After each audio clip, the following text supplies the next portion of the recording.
Hello dear students of class 10th biology. आज का lecture 18 है और आज का टॉपिक है रेट ऑफ ब्रीथिंग। ओके, तो ब्रीथिंग का मतलब क्या होता है? Breathing is a mechanism by which we take oxygen from environment into lungs and releasing carbon dioxide from lungs into the environment. तो ब्रीथिंग एक मैकेनिज्म ही होता है। आज हम बात करने वाले हैं कि ब्रीथिंग का जो रेट होता है वो क्या होता है। तो यहाँ पे हमने मेंशन कर रखा है कि एक नॉर्मल ह्यूमन में, ठीक है, जो ब्रीथिंग रेट होता है वो कितना होता है 15 to 18 टाइम्स पर मिनट, यानी वो एक मिनट में 15 to 18 टाइम्स ब्रीथिंग करता है। ओके डियर स्टूडेंट्स, अब ये जो ब्रीथिंग रेट होती है ये फ्लैक्चुएट भी होती है, उसके वर्क के ऊपर डिपेंड होती है। अगर मान लीजिए कि वो ह्यूमंस जो है वो एक्सरसाइज कर रहा है, कोई फिजिकल वर्क कर रहा है, वो दौड़ रहा है, ओके, या वो हार्ड वर्क कर रहा है, तो ब्रीथिंग रेट क्या हो जाएगी? ज्यादा हो जाएगी डियर स्टूडेंट्स, ठीक है। क्योंकि जब ब्रीथिंग रेट ज्यादा होगी तो ऑक्सीजन ज्यादा से ज्यादा आएगा, और जब ऑक्सीजन ज्यादा से ज्यादा आएगा तो वो सेल के अंदर ग्लूकोज को ज्यादा से ज्यादा ब्रेक करेगा, जिससे ज्यादा एनर्जी क्या होगी? रिलीज होगी। बात समझ में आई? अब बात आती है कि जब ऑक्सीजन हमारे लंग्स के अंदर आता है तो उस ऑक्सीजन को ट्रांसपोर्ट कौन करता है? ओके, तब जब ऑक्सीजन हमारे लंग्स के अंदर आता है तो ये ऑक्सीजन जो होता है वो हीमोग्लोबिन के साथ क्या हो जाता है? ऐड हो जाता है, जुड़ जाता है, आप कह सकते हैं, और जुड़ करके एक अनस्टेबल कंपाउंड का फॉर्मेशन करता है। अनस्टेबल, स्टेबल नहीं होता है, ये अनस्टेबल कंपाउंड का फॉर्मेशन करता है, जिससे हम क्या कहते हैं? Oxy haemoglobin. Okay dear students, अब ये जब ऑक्सी हीमोग्लोबिन सेल के पास जाता है, ठीक है, तो फिर ये ऑक्सी हीमोग्लोबिन ब्रेक हो जाता है ऑक्सीजन में और हीमोग्लोबिन में। Haemoglobin is the part of RBC, तो ये हीमोग्लोबिन आरबीसी यानी कि ब्लड में चला जाता है, और जो ऑक्सीजन होता है सेल के पास, ये बाय डिफ्यूजन प्रोसेस सेल के अंदर इंटर करता है और वहां जाकर के ग्लूकोज को क्या करता है? ब्रेक करता है डियर स्टूडेंट्स। ओके, अब the amount of haemoglobin, haemoglobin का अमाउंट कितना होना चाहिए? तो एक नॉर्मल एडल्ट पर्सन में जो हीमोग्लोबिन का अमाउंट होता है वो मैंने यहां मेंशन कर रखा है, 12 to 18 ग्राम पर डेसीलीटर। ओके, मतलब 12 से 18 ग्राम पर डेसीलीटर एक नॉर्मल एडल्ट पर्सन में हीमोग्लोबिन का परसेंटेज होना चाहिए, इतना पाया जाना चाहिए। ओके, अगर हीमोग्लोबिन के अमाउंट में कमी आती है तो वो ऑक्सीजन को कम से कम कैरी कर पाएगा, और ऑक्सीजन को कम से कम कैरी कर पाएगा तो कम से कम एनर्जी क्या होगी? प्रोड्यूस होगी dear students. Okay, after that now तीसरा पॉइंट है कार्बन मोनोऑक्साइड पॉइजनिंग। आपने कभी सुना होगा कि जो कार्बन मोनोऑक्साइड होता है ये पॉइजन की तरह काम करता है, ये एक जहर की तरह काम करता है। तो ये कैसे होता है?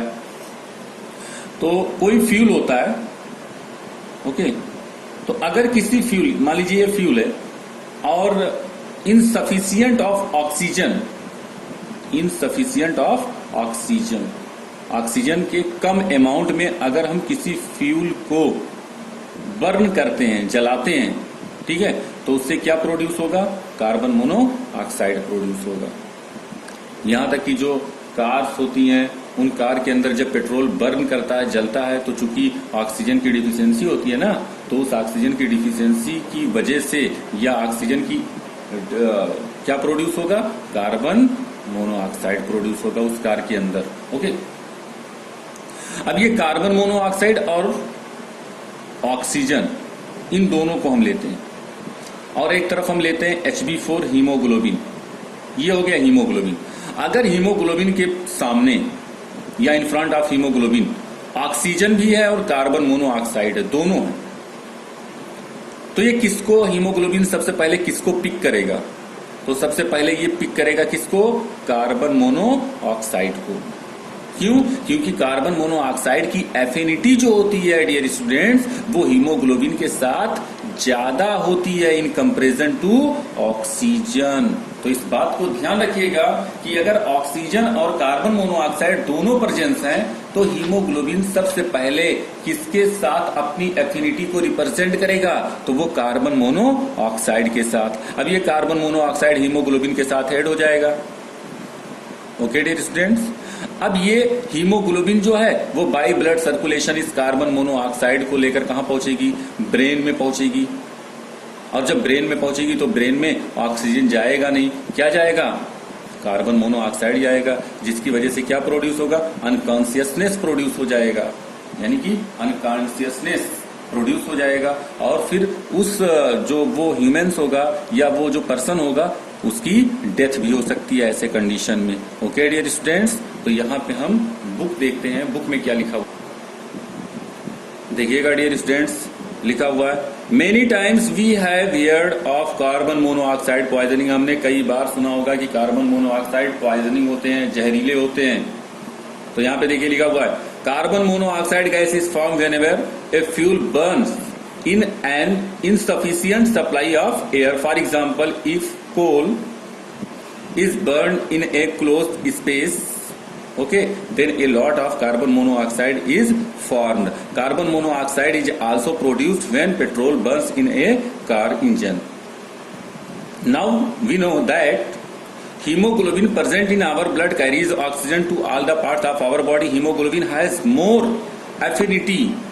बात समझिए आप, haemoglobin has more affinity. Affinity का मतलब क्या होता है, attraction, okay, for carbon monoxide then oxygen. मतलब ऑक्सीजन से ज्यादा एफिनिटी किसके साथ रखता है वो हीमोग्लोबिन, कार्बन मोनोऑक्साइड के साथ। So if carbon monoxide gas is inhaled by a person, then this carbon monoxide binds very strongly with hemoglobin in the blood and prevents it from carrying oxygen to the brain and other parts of the body.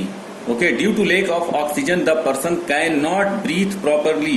If carbon monoxide is inhaled for a long time, then the person becomes unconscious हो जाएगा and can even die due to oxygen starvation, और oxygen की कमी की वजह से उसकी death भी हो सकती है। ओके डियर स्टूडेंट्स, तो यहां मैं बता रहा था कि कार्बन मोनोऑक्साइड गैस जो है वो हीमोग्लोबिन के साथ ज्यादा एफिनिटी रखती है, यानी हीमोग्लोबिन ज्यादा एफिनिटी रखता है कार्बन मोनोऑक्साइड के साथ। और कार्बन मोनोऑक्साइड तभी प्रोड्यूस होता है जब किसी फ्यूल को इनसफिशिएंट ऑक्सीजन में क्या किया जाता है, बर्न किया जाता है डियर स्टूडेंट्स। ओके, तो ये 3 पॉइंट है, इसको ध्यान रखिएगा। और इसी के साथ चैप्टर 1 का जो सेकंड पार्ट है वो कंप्लीट हो जाता है डियर स्टूडेंट्स। ओके, तब तक के लिए God bless you, thank you.